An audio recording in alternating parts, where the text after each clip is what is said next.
ሰላም እንዴት ናችሁ? ኩራት ተመልካቾቻችን፣ ስሜ ደስታቸው አለም ባላለሁ። እንደምታውቁት እኔን የምታውቁኝ በአካል በሌላ በሶሻል ሚዲያ የምታውቁኝ ሰዎች በህይወቴ ብዙ ልምድ ያሳለፍኩኝ ሰው ነኝ ማለት እችላለሁ። በመምህርነት፣ በጋዜጠኝነት፣ በባንክ ኢንዱስትሪ ውስጥ በርዕሰ መምህር፣ በዚህ አጋጣሚ አሁንም የምሰራው በርዕሰ መምህር ሆኜ ነው። በዚሁ በአዲስ አበባ ነው እና ለተለያዩ ለ3 ዓመታት ያክል በአሰልጣኝነት ኤኒዌይስ በተለያዩ ሙያዎች ሳለፍኩኝ አሁን ዛሬ ለማቀርበው ርዕሰ ጉዳይ ላይ ጥልቅ የሆነ መሰረታዊ የሆነ እውቀት እንደሚኖረኝ ተስፋ አድርጌ ይህንን ቪዲዮ ለታሰበለት ዓላማ እውን እንደሚያደርግ ተስፋ አደርጋለሁ ማለት ነው። ስለዚህ መልካም ዜና አለኝ ማለት ነው።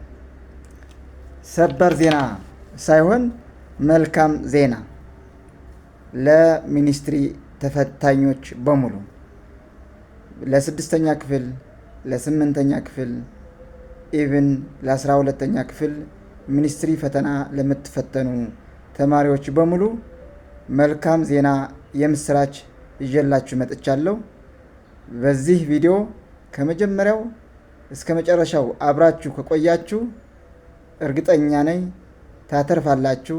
እርግጠኛ ነኝ የምትጠብቁት ከፍተኛ ውጤት በዚህ ቪዲዮ ብቻ ማግኘት እንደምትችሉ ምሉእ እምነት አለኝ ማለት ነው። ጥናቶች እንደሚያመላክቱት በሚኒስትሪ ፈተና አብዛኛው ተማሪ የሚወድቀው በትምህርት አይነቱ ባለው እውቀት ብቻ ሳይሆን በተለያዩ የአእምሮ ዝግጁነት እና በተለያዩ በዛ ዕለት ወይም ደግሞ በ2-3 ቀናት በፊት ያሉ የአእምሮ ዝግጁነት እንደሆኑ ጥናቶች አመላክተዋል። ስለዚህ እያንዳንዳችን በሚኒስትሪ ፈተና የምናስፈትን ወላጆች ልንሆን እንችላለን፣ መምህራን ልንሆን እንችላለን፣ ተማሪዎች፣ ተፈታኞች ራሳችን የሚወድቁት ተማሪዎች በሙሉ እውቀት ስለሌላቸው አይደለም። በሂሳብና በእንግሊዝኛ ራሱ ብዙ ተማሪዎች ዝቅተኛ ውጤት ያመጣሉ። እነዚህ ተማሪዎች ዝቅተኛ ውጤት የሚያመጡት ሂሳብ ኃይለኛ በቃ ማለት ከባድ ስለሆነ ብቻ አይደለም፣ እንግሊዝኛም እንዲሁ ማለት ነው። ነገር ግን በአእምሯችን በአመለካከታችን ሂሳብ ከባድ ነው ተብሎ ስለሚታመን፣ እንግሊዝኛ እኔ አልችልም ብሎ ስለሚታመን በቃ አልችለውም፣ በቃ ዝም በግምት ልበለው የሚል አስተሳሰብ አእምሯችን ውስጥ እስከተቀረጸ ድረስ ኦልሬዲ የሚመጣው ውጤት ፈተና ላይ ቁጭ ስንልም ውጤቱ ያ ነው የሚሆነው ማለት ነው። ስለዚህ ዛሬ የምስራች ይዤላችሁ ስመጣ የተለያዩ ስልቶች አሉ። አሁን ዛሬ የምናያቸው በመጀመሪያ የ3 ቀን ቅድመ ዝግጅቶች ፈተናችን የሚኒስትሪ ፈተና 6ኛ ይሁን 8ኛ 12ኛ ይሁን የትኛው ሚኒስትሪ ፈተና ከመፈተናችን በፊት 3 ቀን ሲቀረን ቅድመ ዝግጅቱ ምን ማድረግ እንችላለን የሚሉ ስልቶች ወይም ሚስጥሮች ይዤ መጥቻለሁ። ኢቨን ኢፍ እንደገባን በፈተና ጊዜ ምን ማድረግ አለብን የሚሉም 1 2 3 4 5 ይዤ መጥቻለሁ። ስለዚህ አጠቃላይ 9 ስልቶች ይዘን መተናል ማለት ነው። እነዚህ 9 ስልቶች ተግባራዊ ካደረጋችሁ እርግጠኛ ነኝ ለዚህ ቪዲዮ የምታዳምጡ ተማሪዎች፣ ወላጆች፣ መምህራን እርግጠኛ ነኝ ተማሪዎቻችን ወይም ራሳችሁ ተማሪዎች ከፍተኛ ውጤት የምታመጡበት ጥበብ ነው ዛሬ ይዤ የመጣሁት ማለት ነው። ስለዚህ በደንብ በጥሞና አድምጡ ብቻ ሳይሆን እስክሪብቶና ወረቀት እንደዚሁ ያዙ። እስክሪብቶና እኔ ስገልጽ እያንዳንዱ ስልቶች ይዛችሁ ተረድታችሁ ተገንዝባችሁ ወደ ተግባር ለመቀየር መጻፍ አለባችሁ። ካልጻፋችሁ በምንም ተአምር አድምጦ የሆነ ነገር ማድረግ የሚባል ነገር የለም። ስለዚህ ማድረግ የሚገባችሁ ወረቀትና እስክሪብቶ ያዙ። ከዛ በኋላ ወደ ተግባር ትገባላችሁ ማለት ነው።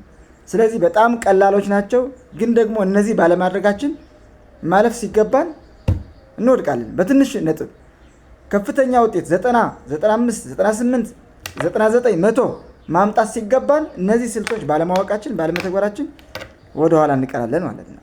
ስለዚህ እነዚህ ጥበቦች እነዚህ ስልቶች እጅግ እጅግ እጅግ በጣም ጠቃሚዎች ናቸው። መልካም ጊዜ እንዲሆንላችሁ እመኛለሁ። ከዛ በፊት ግን ሰብስክራይብ የሚለውን ነገር ሰብስክራይብ አድርጉ።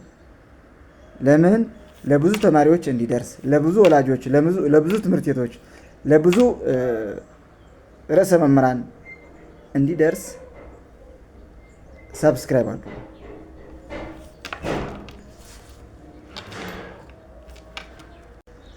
ስለዚህ ሰብስክራይብ ካደረጋችሁ በኋላ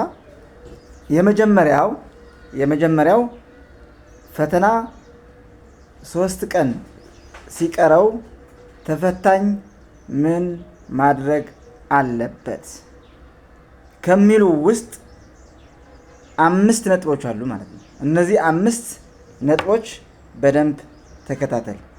አንደኛው የአእምሮ ዝግጁነት ነው። አንተ ቅድም እንዳልኩህ የምትወድቀው ወይም ደግሞ ከፍተኛ ውጤት የምታመጣው አንተ ባለህ እውቀት ብቻ ሳይሆን ባለህ እውቀት ሲደመር የአእምሮ ዝግጁነት ነው ማለት ነው። የአእምሮ ዝግጁነት ማለት ምን ማለት ነው? እኔ አልፋለሁ፣ አልፈህ ማየት ነው። ራስህ አሁን 6ኛ የምትፈተኝ ከሆነ 7ኛ ክፍል ደብተርሽን ይዘሽ የት እንደምትማሪ ያለሽን የ7ኛ ክፍል ተሳትፎ ሁሉም ነገር 7ኛ ክፍል እንደሆንሽ አስበሽ በኢማጂኔሽን በቃ ደስተኛ በቃ እንዳለፍሽ ሆነሽ ራስሽን እንደምታቂ ፈተና ራሱ ቀላል እንደሆነ አንቺ የምታቂው እንደሆነ አንተ የምታቀው እንደሆነ አስበህ የአእምሮ ዝግጁነት እኔ በቃ በቂ ነኝ ብለህ ራስን ማሳመን፣ ደስተኛ መሆን በቃ ለምትማረው ትምህርት ራሱ የተማርካቸውን እያንዳንዱ የትምህርት አይነት ርዕስ ምዕራፎች በሙሉ እንደምታቃቸው ራስን ማመን አለበት። ተምረዋላ አለ አእምሮ ውስጥ እኮ አለ። አሁን ባይታይህም በቃ አንተ ደስተኛ ሁን፣ ፍቅር ሁን። እንደዛ ስትሆን ነው የአእምሮ ዝግጁነት የምታልፈው።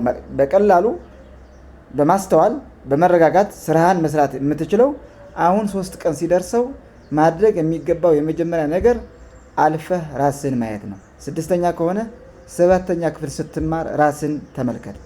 8ኛ ከሆንክ 9ኛ ስትማር ራስን ተመልከተው። አሁን ይሆናል ራስን አሳምን። እወድቃለሁ የሚል ሀሳብ ካለ አልፋለሁ የሚል ሀሳብ ላይ ራስን ማየት ነው። 12ኛ ከሆንክ ዩኒቨርሲቲ ስትሄድ የት ዩኒቨርሲቲ እንደሚደርስ የትኛው መግቢያው በሩ የዩኒቨርሲቲ መግቢያው በር ከአንተ ጋር የሚማሩ የተለያዩ ብሔር ብሔረሰቦች እያንዳንዱ ነገር ማየት ትችላለህ ማለት እንዲቴል በዚህ ላይ አንገባም። ስለዚህ ራስን ከፍ ብለህ አልፈህ ራስን ተመልከት። ይህ የአእምሮ ዝግጁነት የመጀመሪያው ሚኒስትሪ ተፈታኝ ማድረግ የሚገባው ነገር ነው ማለት ነው። ሁለተኛው 3 ቀን ሲቀረው ፈተናህን ጤናህን መጠበቅ ነው። ብዙ ተማሪዎች ፈተና ሲደርስ በጭንቀት በፍርሃት ይታመማሉ። ራሳቸውን ባለመጠበቅ መስራት የሚችሉትን ጥያቄ ላይሰሩ ይችላሉ ማለት ነው። ስለዚህ ራስህን ጠብቅ። በምን? በጤና። ጤና እንዴት ነው የሚጠበቀው ካልከኝ በቂ እንቅልፍ ውሰድ። ማታ 3 ሰዓት 4 ሰዓት ተኛ። ከዛ ጠዋት 9 ሰዓት 10 ሰዓት ተነስ። ከተነሳህ በኋላ ፈጣሪህን አመስግን። በተለያዩ ሃይማኖት ማንኛውም ሃይማኖት ተከተል፣ ግን በሃይማኖትህ ፈጣሪህን አመስግን፣ ጸልኝ። ከዛ ስፖርት ስራ፣ ራስን አንቀሳቀስ። ስፖርት ከሰራ በኋላ ሻወር ውሰድ፣ ትንሽ እረፍት ውሰድ። ከዛ የመጨረሻው ማድረግ የሚገባህ ነገር ተመጣጣኝ የሆነ ምግብ ተመገብ። ባላንስ ዳይት የምንለው ማለት ነው። የተመጣጠነ ምግብ መመገብ ማለት ነው። እነዚህ የተመጣጠነ ምግብ በ3 ቀን ምን ይሰራሉ እንዳትለይ፣ ኖ ለአንድ ቀን ብቻ ሳይሆን ለ1 ሰዓታት በሙሉ የተመጣጠነ ምግብ ከተመገብን አካላችን ሰላም ጤና ይሆናል። አካላችን ጤና ከሆነ አእምሯችን ሰላም ይሆናል። አእምሯችን ሰላም ከሆነ መንፈሳችን ደስተኛ ነው የሚሆነው ማለት ነው። ያ ሲሆን የምናውቀው የተማርነው ትምህርት በትክክል መመለስ የምንችልበት እድል እስካለ ድረስ ማለት ነው። የተመጣጠነ ምግብ መመገብ ምን ማለት ነው ካልከኝ ካርቦሃይድሬት የምንላቸው ጥራጥሬዎች፣ ስጋ፣ እንቁላል አዘሴም ታይም ከሰዓት አትክልት፣ ፍራፍሬ፣ ሙዝ፣ ጤናህን ጠብቅ። ይሄ ማንም አይነግርህም፣ ማንም አይነግራችሁም። ስለዚህ ጤናህን ካልጠበቅ አእምሮን አንተ በምታስበው ነገር ላይሰራልህ ይችላል ማለት ነው። ስለዚህ አእምሮ በትክክል ያወቅከውን የተማርከውን ነገር በትክክል ጥያቄው እንድትመልስ የሚያደርግህ ጤናህን ለመጠበቅ። ሶስተኛው ማድረግ የሚገባ ፈተና 3 ቀን ሲቀረው ማድረግ የሚገባ ነገር ቢኖር ክለሳ ማድረግ ነው። የክለሳ ጥበብ ነው። የሪቪዥን ጥበብ ዊዝደም ኦፍ ሪቪዥን የምንለው ማለት ነው። ዋት ዳዝ ዛት ሚን? ብዙ ሰው ስለ ሪቪዥን ምንም ሰፋ እና ጥልቅ የሆነ እውቀት የለውም ማለት ነው። ማንም ሊነግር አይችልም። የሆነ ርዕስ አይተህ በቃ እኔ እስኪ አላውቅም እኮ ምናምን እኮ የትምህርት አይነት እኮ ምንም አላውቀውም 5ኛ ክፍል ኳሊፊዋል ምንም እኮ አላጠናሁም ምናምን አትበል። ታውቀዋለህ፣ ተምረኸዋል፣ አእምሮ ውስጥ ተመዝግቧል። ግን ሪቫይዝ ማድረግ የሚገባህ ጥበብ ተከተለኝ። ይህ ቪዲዮ በዚህ አጋጣሚ ከአባትህ ወይም ከእናትህ ወይም ከወንድምህ ከአሳዳጊ ማለት ያግዘኛን ከምትለው ሰው ጋር ጠጋ ብለህ አብረህ ብትሰማው እመክራለሁ። ግን ማድረግ የሚገባ ሪቫይዝ ስታደርግ ስትከልስ መጀመሪያ እያንዳንዱ የትምህርት አይነት አውጣቸው። ለምሳሌ 6ኛ እንውሰድ። ሂሳብ፣ አካባቢ ሳይንስ፣ እንግሊዘኛ፣ ግብረገብ፣ አማርኛ አለ አይደል? 5። ስለዚህ ከ2 ሰዓት እስከ 6 ሰዓት 2 የትምህርት አይነት ያዝ። ከ1 ሰዓት ለምሳ ታሳርፍና ከ7 ሰዓት እስከ 11 ሰዓት ደግሞ 3 የትምህርት አይነት ያዝ። ከያዝክ በኋላ ምን ታደርጋለህ?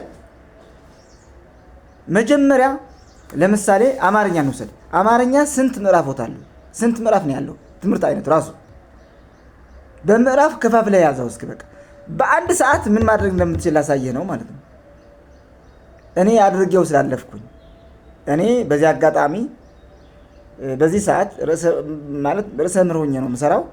የተማሪዎች እውቀት፣ የመምህራን ግንዛቤ፣ የመርጃ መሳሪያ። ስለዚህ እነዚህ ጥበቦች ስለማውቃቸው ነው አሁን ለአንተ እንደዚሁ በዚህ ፊት ለፊትህ መርዳት የፈለጉ። በነፃ ነው የምሰጥህ። ስለዚህ በነፃ ነው እየሰጠሁሽ ያለው። ስለዚህ በደንብ በትኩረት ማዳመጥ እስካለብህ ድረስ አድምጥ። በቃ ሌላው ነገር ተውት በዚህ ሰዓት። ስለዚህ የመጀመሪያው ነገር የትምህርት አይነቱ ለየህ ስንት ምዕራፎች እንዳሉት ምዕራፎች በደንብ በአይነ ህሊና እየው። ምዕራፍ 1 ምን ይላል? ምዕራፍ 2 ምን ይላል? ምዕራፍ 3 ምን ይላል?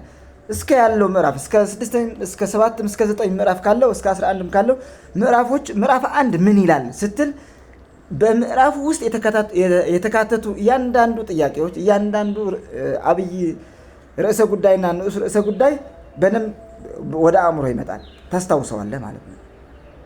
ከዛስ ከምዕራፉ ውስጥ ደግሞ ስንት አብይ ርዕሰ ጉዳይ አለ፣ ስንት ሰብታይትል አለ፣ ንዑስ ርዕሰ ጉዳይ አለ። በዛ ውስጥ ደግሞ ምን ታደርጋለህ? በቀላሉ በክብ ውስጥ የተቀመጡ ነገሮች ማስታወሻ ብለው የተጻፉ ነገሮች አሉ። ቢያንስ እነሱ አንብባቸው። አሁን እንዲቴል ጥያቄዎች አትስራ። 3 ቀን ሲቀርህ እያንዳንዱ ለማጥናት አትሞክር። ይህ ትልቅ ስህተት ነው። ትልቅ ውጤት ለማምጣት ከፈለክ ወይም ደግሞ እኔ ወድቃለሁ የሚል ፍርሃት ካለህ ይህንን ጥበብ ከሰማህ በእርግጠኝነት ታልፋለህ። በእርግጠኝነት ከፍተኛ ውጤትም ታመጣለህ፣ እንደየፍላጎታችሁ ማለት ነው። ስለዚህ ኤንቢ ተብለው ማስታወሻ ተብለው የተጻፉ በክብ ውስጥ በሰንጠረዥ ውስጥ የተቀመጡ ነገሮች በደንብ በጥበብ ያዛቸው። ከዛስ ምሳሌዎች ብቻ ነው የምታያቸው። በምሳሌ የተጻፉ ኤግዛምፕል ብለው የተጻፉ ነገሮች በደንብ መመልከት ትችላለህ። በእያንዳንዱ ምዕራፍ በእያንዳንዱ ርዕስ እነዚህ ማየት እነዚህ መስራት አያቅትህም። ምሳሌ ነው። ጥያቄ አትስራ። ማጥናት ማለት ይህ ነው። በቃ ከ3 ቀን በፊት ያለውን ነገር ነው ጥናት ማለት። አሁን ግን እነዚህ ዘዴዎች እነዚህ ስልቶች ብቻ ነው መከተል ያለብን። ማስታወሻ የሚሉት ምሳሌዎች፣ በእያንዳንዱ ርዕስ ያሉ ምሳሌዎች በደንብ ለይተህ እወቅ። ይህ ትልቅ ሚስጥር ነው፣ ማንም አይነግርህም። ይህ ካደረግ አንተ የፈለግከው ውጤት ማግኘት ትችላለህ ማለት ነው። ሌላው ለፈተና የሚያስፈልጉ ቁሳቁሶች ዝግጁ ማድረግ ነው። ይሄ ቀላል ይመስላችኋል አይደለም? ግን ስንት ጊዜ እንደሚያባክን፣ ስንት ሀሳብ እንደሚያባክን፣ የምታውቀው እውቀት ላለመስራት እንቅፋት እንደሚሆን ከሚሆኑ ውስጥ አንዱ እነዚህ ናቸው። ለፈተና ዝግጁ የሚያደርጉ ቁሳቁሶች አሉ። ለምሳሌ እርሳስ፣ ላጲስ፣ መቅረጫ ምንላቸው እነዚህ በሙሉ እጅህ ላይ መኖራቸው አሁን በዚህ 3 ቀን ሲቀረው በነብ አሟላ። በቃ ችግር የለውም በዚህ ሱቅ ስላለ ምናምን የሚባል ነገር የለም። በቃ አሁን ዝግጁ አድርግ። ቢያንስ በዚህም ያለኝ ምክር አንድ እርሳስ፣ አንድ መቅረጫ፣ አንድ ላጲስ ይዘህ አትሂድ። ሁለት አድርጋቸው። ለምን ብትለይ በዛን ሰዓት አንድ እርሳስ ይዘህ ቢጠፋ ልትለምን ነው። ስትለምን ስንት ጊዜ ነው የሚጠፋው? በፈተና ሰዓት 2 ደቂቃ፣ 1 ደቂቃ በጣም ትልቅ ብዙ ጥያቄዎች መስራት የምትችልበት እድል ነው። ያ ብቻ አይደለም፣ 1 ደቂቃ በመጥፋቱ እኔ እኮ በቃ እንደዚህ ሆንኩኝ ምናምን አእምሮህን ላይ ወደኋላ ስለሚመልስህ በጣም ልዩ ጥንቃቄ የሚያስፈልግ ስለሆነ ማድረግ የሚገባ ነገር አንዱ ቁሳቁሶችን ማሟላት። ስታሟላ 2 አድርጋቸው። በዚህ አጋጣሚ እርሳስ በጣም ሹል አታድርጉት። ሹል ስታደርጉት እንመጣበታለን። ስለ ወርክሽትና ስለ አንሰር ሽት ኤንድ ኮሽን ሽት ምንላቸው ምን ማድረግ እንዳለባችሁ እንመጣበታለን። ነገር ግን ስትቀርጽ በጣም ሹል መሆን የለበትም። ከዛ ደግሞ እነዚህ ቁሳቁሶች የምታስቀምጣቸው ትንሽ የቦርሳ ዚፕ ያለበት ቦርሳ ይዘህ ዝግጁ ሁን። እነዚህ ዝግጁ ስትሆን በቃ ኦልሬዲ አልፈሃል እኮ። በቃ ከ3 ቀን በፊት ሁሉም ነገር ዝግጁ ለመሆን ወስን አድርገው። ደግሞ ይሄ በሰዓት መድረስ ነው። በእርግጥ ኢንስትራክሽን አለ። ፈታኞች የሚሰጡት መመሪያ የሚያስፈልጋቸው ነገሮች እያንዳንዱ ኦሪየንቴሽን ይሰጣል። በእርግጥ ግን በፈተና ሰዓት በፈተና የምትፈተኑበት ቦታ ቀድሞ መገኘት ትልቁ ለሚኒስትሪ ፈተና ስኬት የመጀመሪያው ነው። ቀድመ ተገኝ። በቃ በጠዋት ተነሳ። ቅድም እንዳልኳችሁ በጠዋት ተነስታችሁ ሁሉም ነገር አድርጋችኋል አይደል? ከዛ ደግሞ በጠዋት በቃ 2 ሰዓት ከሆነ ፈተና የሚጀምረው 1 ሰዓት መፈተኛ ቦታ መድረስ አለብን። በቃ ዝግጁ ሆነ ስትቆይ ሁሉም ነገር ዝግጁ ይሆናል። አእምሮህን ዝግጁ ይሆናል፣ መንፈስህም ዝግጁ ይሆናል፣ አካልህም ለዛ ዝግጁ ስለሚሆን በፈተና ጊዜ ሁሉም ነገር ወደኋላ የሚያስቀር ሀሳብ እንዳይኖር ሁሉም ሀሳብህ፣ አመለካከትህ፣ ስሜትህ፣ እውቀትህ፣ ጥበብ በሙሉ ለፈተና ትኩረት እንድታደርግ ዝግጁ ሆነ በሰዓትህ በምትፈተንበት ቦታ ክፍል ቀድመህ ተመልከት። እኔ አስታውሳለሁ። በዚህ አጋጣሚ እኔ ሁል ጊዜ ስፈተን እንደምታውቁ እንደዚህ እኔ ያደረግኳቸው ነገር ነው እየነገርኳቸው ያለሁት። እኔ ከ1ኛ እስከ 6ኛ ሁል ጊዜ በትምህርት ቤት ዩኒት ነበር የምወጣው። 7ኛ እና 8ኛ አይ ቲንክ ሶ 1ኛ 2ኛ የወጣሁበት አስታውሳለሁ። እንደዚሁ 9ኛ 10ኛም እንደዚሁ ዩኒቨርሲቲም እንደዚሁ ፊት ከሚባሉ ተማሪዎች አንዱ ነኝ እኔ። ስለዚህ እኔ ካለፍኩት ኤክስፒሪየንስ ነው እየነገርኳቸው ያለሁት ሳደርጋቸው የነበሩ። አሁን ደግሞ የበለጠ መምህር ርዕሰ መምህር የተለያዩ ሙያዎች ሳልፍ የተጨመሩ ጥበቦች አሉ። እነዛን ጨምሬ ነው የምነግራችሁ ማለት ነው። ስለዚህ በጣም ውጤታማ የሆኑ ነገሮች ነው እየተነጋገርን ያለ ነው ማለት ነው። ይህ እነዚህ አሁን 5 የተነጋገርናቸው የአእምሮ ዝግጁነት፣ ጤናን መጠበቅ፣ ሪቪዥን፣ የሪቪዥን ጥበብ፣ የክለሳ ጥበብ፣ ለፈተና የሚያስፈልጉ ቁሳቁሶች ከማሟላት አንጻር በፈተና ጊዜ በሰዓትህ መድረስ ላይ የሚሉ ቅድመ ዝግጅቶች ናቸው ማለት ነው። ይህ ምዕራፍ 1 ማድረግ ያለብህ ነገር ነው። ምዕራፍ 2 ስናልፍ በፈተና ወቅት የሚደረጉ ልዩ ልዩ ስልቶች አሉ። በፈተና ወቅት ፈተና ገብታል፣ ግቡ ተብሎ ተፈታኞች ኑ አንተ ወደዚህ ግባ፣ አንቺ ወደዚህ ተብላችኋል፣ ቁጭ ብላችኋል። በዛን ሰዓት ምንድነው ማድረግ የሚገባኝ ካልከኝ ተከተለኝ። አንደኛው ራስን ማረጋጋት። ራስን ማረጋጋት ማለት አትቸኩል። አሁን መጀመሪያ ወረቀት ተሰጠ አይደለም ለመክፈት አንዳንድ ተማሪ አለ እንደዚህ እስኪ ሲል ምን ይደረጋል መሰለህ ራሱ ኮዱም ሳይጽፍ ስሙ ሳይጽፍ የትምህርት ቤቱ ገና ፈተና ውስጥ ማለት ጥያቄዎች ሳታይ ራስን አረጋጋ። ወደ ጥያቄ አትሮጥ። ጀምሩ ሲባል በቂ ነው። ፈታኙ ጀምሩ እስኪልህ ራስን አረጋጋ። ዝም ብለህ እያቸው ምን ኢንስትራክሽን እንዳለው ራስን ተመልከት። ወረቀቱ ወርክሽት አለ አይደል? ወርክሽት ተሰጠህ። አንሰርሽት በዚህ አለ። ስለዚህ አንሰርሽት በቀኝ የምትጽፍ ከሆነ አንሰርሽት በዚህ መሆን አለበት። የተለመደው በዚህ ነው። ወርክሽት ደግሞ በዚህ መሆን አለበት በግራ በኩል። ስለዚህ በዚህ አይተህ ወደዚህ ስትሄድ ትልቅ ለአእምሮ ዝግጁነት ትልቁ ጥበብ ነው ማለት ነው። ስለዚህ ማድረግ የሚገባ ነገር ራስን ማረጋጋት፣ ሰላም አድርግ። ከዛስ ስማችሁ ጻፉ፣ ኮዳችሁ ጻፉ፣ የትምህርት ቤት ኮድ፣ የትምህርት አይነቱ ኮድ ምናምን የሚባላሉ። እነዚህ መምህሩ ፈታኙ የሚልህን ነገር በማድመጥ ቀስ ብለህ ተረጋግተህ ትጽፋለህ ማለት ነው። ጨረስክ፣ ተረጋጋ። ከተረጋጋ በኋላ በቃ ይህን ነገር አድርግ እባክህ። ዝም ብለህ አትሩጥ። ወደ ጥያቄዎች ምንድነው ጥያቄው አውቀዋለሁ ምናምን አትበል። ራስን ተረጋጋ፣ ራስሽን አረጋጊ። መቅረጫው ላጲሱ ለየብቻቸው አስቀምጣቸው። ዝም ብለህ ዝርክርክርክ ካለ ሊጠፋብም ሊወድቅብም ስለሚችል ማለት ነው። ይህ በጣም ትንሽ ይመስልሃል፣ ግን ትልቅ ለውጥ ነው የሚያመጣው። እምልህን ነገር ከሰማ ትልቅ ለውጥ የሚያመጣ ነው። ካልሰማ ትልቅ ጥፋት የሚያመጣ ነው። ትልቅ ክፍተት የሚያመጣ ነው። እርሳሱ ከጠፋ ከተሰበረ፣ መቅረጫው ከተሰበረ ከጠፋ፣ እነዚህ በጣም ትልቅ ለውጥ ስላላቸው ማቴሪያሎችን ዝግጁ አድርጋቸው ማለት ነው። ሌላስ ደንብና መመሪያ መረዳት ነው። በፈተና በመልስ መስጫ ብቻ ሳይሆን ጥያቄዎችን የያዘ ሽት አለ አይደለ? በዛ አድርግ የተባሉ አታድርግ የተባሉ ነገሮች አሉ። እነዛ ነገር በደንብ በጥንቃቄ ማንበብ አለብህ።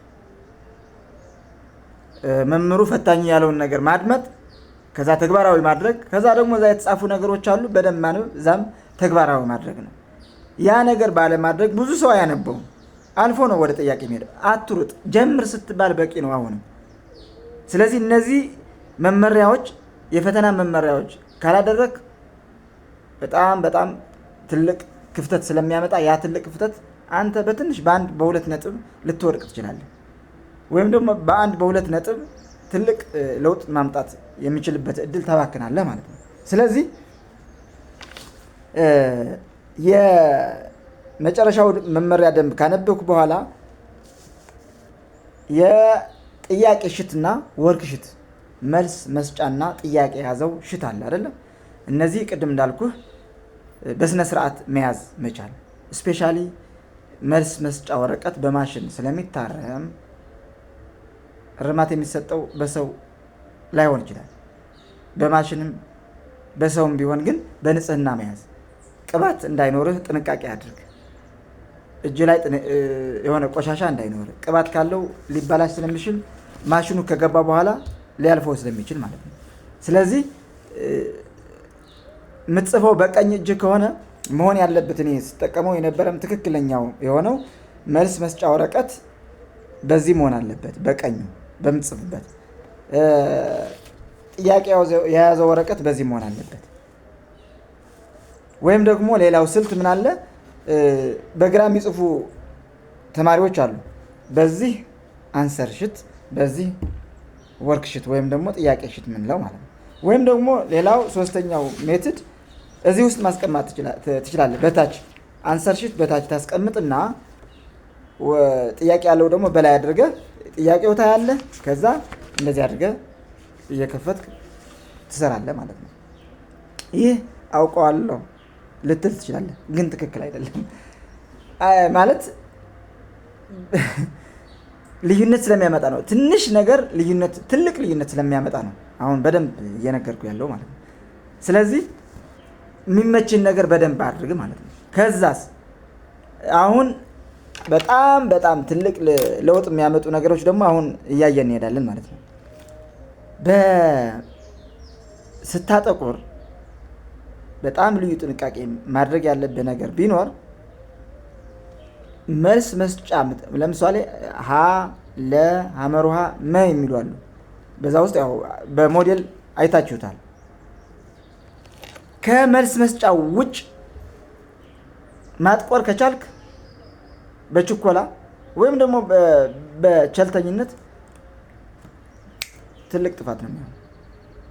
ትንሽዬ ጭረት ያለባት ወጥተህ የሆነ ነገር ለምሳሌ ይህንን እዚህ ያለች አይደለም እንደዚህ ስታደርግ እንደዚህ የሚል ወጣ ያለች ከዚህ በዚህ ላይ ወጣ ያለች ካለች ማሽኑ አልፎት ነው የሚሄደው። ለምን ነው አውቀህ እየሰራው የምታውቀው ጥያቄ በዚህ ነገር ለምን ነጥብ ታጣለህ? ስለዚህ በጥንቃቄ ያቺ ኮዷ ውስጥ ያለችው በደንብ በጥንቃቄ ማጥቆር አለብህ። ደግሞ ማለት ተሳሳትኩኝ ብለህ መቀየር ከፈለክ ደግሞ እሷን በደንብ በላጲስ አጥፍተህ ነው ሌላው ነገር ማድረግ። 2 ወይም 3 የጠቆሩ መልስ መስጫ ካሉ ይሄ ኢንቫሊድ ነው የሚሆነው፣ አይታሰብልህም። ስለዚህ እንደዛ እንዳይሆን በደንብ ያቺ ያመንክላት ጥያቄ ሀ ከሆነች በዛ ስር ያለችውን ክብ ውስጥ ወይም ስኩዌር ውስጥ በደንብ ማጥቆር አለብህ ማለት ነው። አይ መቀየር አለብህ ካልክ ደግሞ በደንብ መጥፋት አለበት። ይህ ትልቁ ሚስጥር ነው ማለት ነው።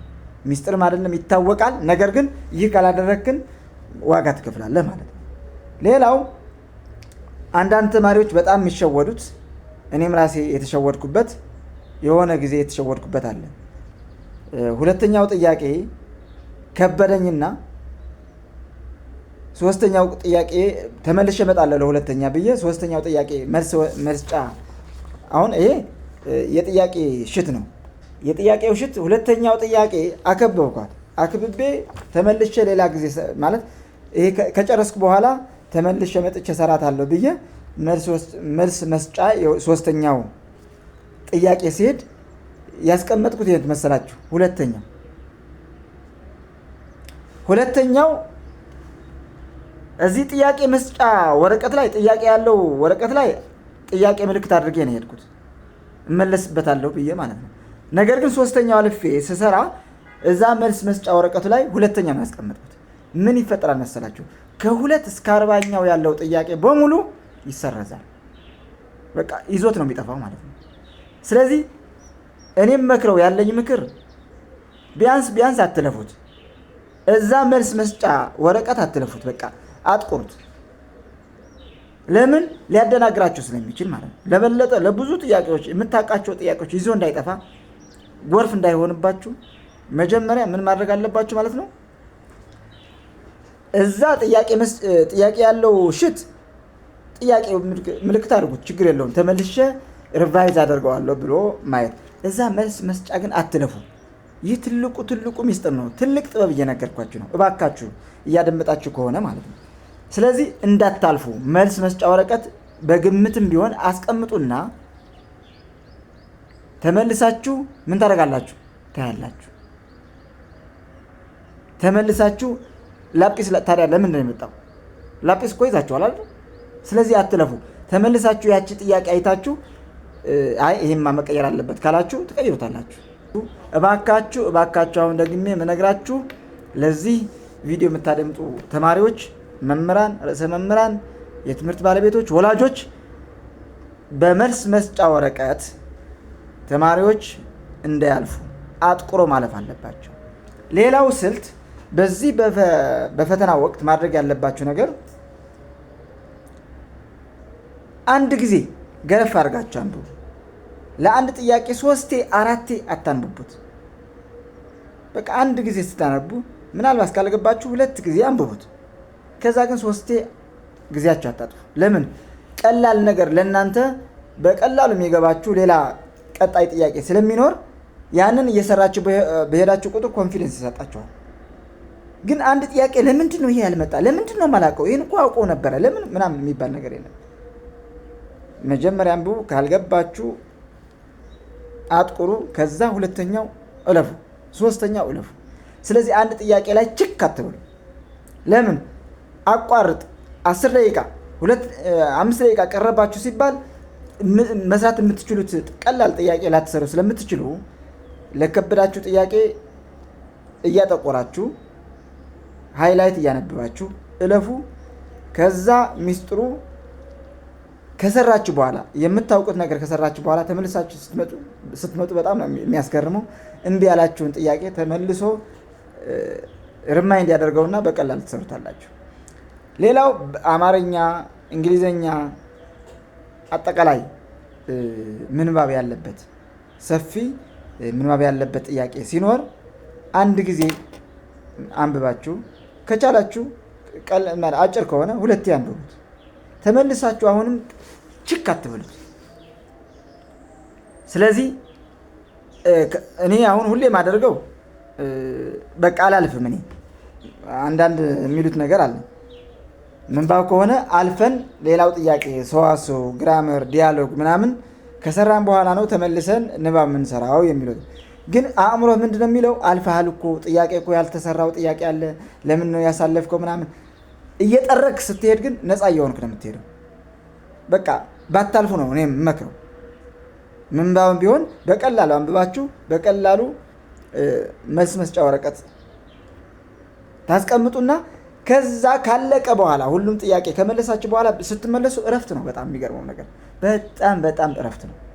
እየተመለሳችሁ ስታዩት አለ 10 ደቂቃ 15 ደቂቃ ከተባላችሁ ዘና ብላችሁ ጥርጣሬ ያለባችሁ ይህ ጥያቄ እኮ ትክክል አይደለም፣ እስኪ ሁለተኛው ቸክ ላድርገው እንዴ ብላችሁ ተመልሳችሁ ስሩት።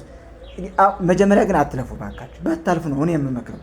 እንደ አለፍኩ ሰው እንደ ባለሙያው በሙያው ውስጥ እንዳለው ሰው ባታልፉ እመክራለሁ። ስለዚህ ምንባብም ይሁን ሌላው ከባድ ጥያቄ የሚለው ችክ ባትሉ እና ባታልፉ እኔ ትልቅ ምክር አለኝ ማለት ነው። ሌላው በቃ አሁንም በመረጋጋት ነው ማለት ነው። መጨረሻ 2 ደቂቃ 3 ደቂቃ ስትባሉ ባትሰሩ። በቃ ተጠቁሮ አልቋል አይደለም። ግን ዝም ብላችሁ ተረጋግታችሁ ያለፈ ነገር እንዳይኖር ቼክ ማድረግ፣ ያለፋችሁት ነገር እንዳይኖር፣ በመልስ መስጫ ወረቀት ላይ የተበላሸ ነገር እንዳይኖር ማለት ወጥታችሁ አጥቁራችሁ እንዳትሆኑ። ስታጠቁሩ በደንብ ያልጠቆረ እንዳይኖር ቼክ አድርጋችሁ በደንብ ከአንደኛ እስከ 40ኛ ከሆነ እስከ መጨረሻው ያለውን ጥያቄ በደንብ ማየት እና ሪቫይዝ ማድረግ፣ መገምገም፣ ራስን ገምግማችሁ ዝም ብላችሁ እንዳትሰጡ። ጨርሻለሁ እንካ አይደለም።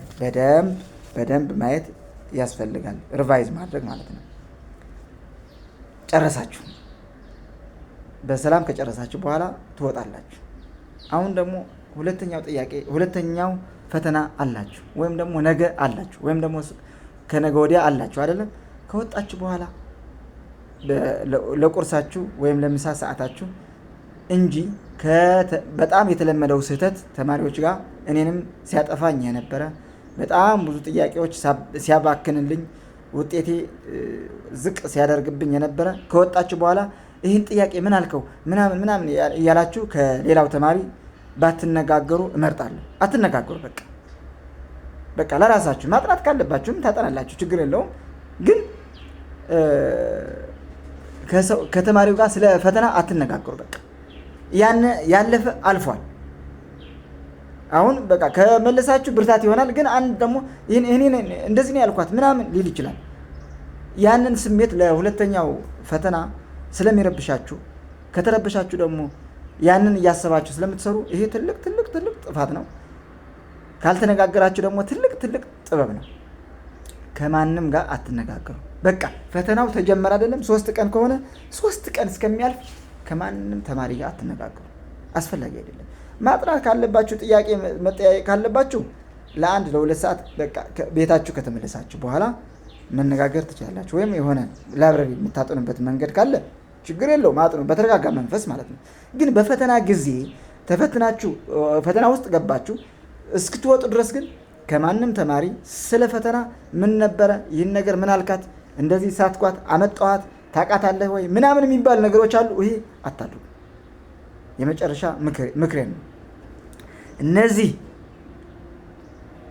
9 ስልቶች በደንብ ከተገበራችሁ፣ በደንብ ካደመጣችሁ፣ በደንብ ጽፋችሁት፣ ኤክሰርሳይዝ ካደረጋችሁ ምናልባት እኔ በምናገረው ዘይቤ ያልገባችሁ ሊሆን ስለሚችል ተመልሳችሁ አንብቡት። አሁን ማለት አድምጡት ይህን ቪዲዮ ማለት ነው። እነዚህ ካደረጋችሁ በእርግጠኝነት 80 ያሰባችሁ ልጆች 90 የምታመጡበት፣ ከ90 እስከ 97 98 የምታመጡበት፣ አይ እኔ ወድቃለሁ ብላችሁ የምትፈሩ የነበረ ብርታት ይሆንባችኋል። እኔ ማለት አልፋችሁ ማየት የምትችሉበት እድል እንደሰጠው አምናለሁ። በዛ መንገድ ከሰራችሁ እና ተረጋግታችሁ የምታውቁት ነገር እያንዳንዱ ዛሬ የሰጠኋችሁ ምክር ተግባራዊና ኤክሰርሳይዝ ካደረጋችሁ በእርግጠኝነት ታልፋላችሁ። እስፔሻሊ በዚህ አዲስ አበባ ከተማ ያላችሁ ተማሪዎች ሙሉ ለሙሉ ለማለፍ ሙሉ ለሙሉ እውቀታችሁን መሰረት አድርጋችሁ የምትጠብቁት ውጤት ለማምጣት ይህ ቪዲዮ በጣም ወሳኝ ነው። ሳብስክራይብ አድርጉት። ለሌላው የምታውቁት ተማሪ ሼር አድርጉት ባካችሁ። መምህራንም አላችሁ፣ የትምህርት አመራሮችም አላችሁ። ለእያንዳንዱ የትምህርት ባለቤቶች ርዕሰ መምህራን ሼር አድርጉት። በጣም ይጠቅማችኋል ብዬ ተስፋ አደርጋለሁ። ስለነበረን ቆይታ እጅግ አድርጌ አመሰግናለሁ። ሳብስክራይብ አድርጉ። መልካም ጊዜ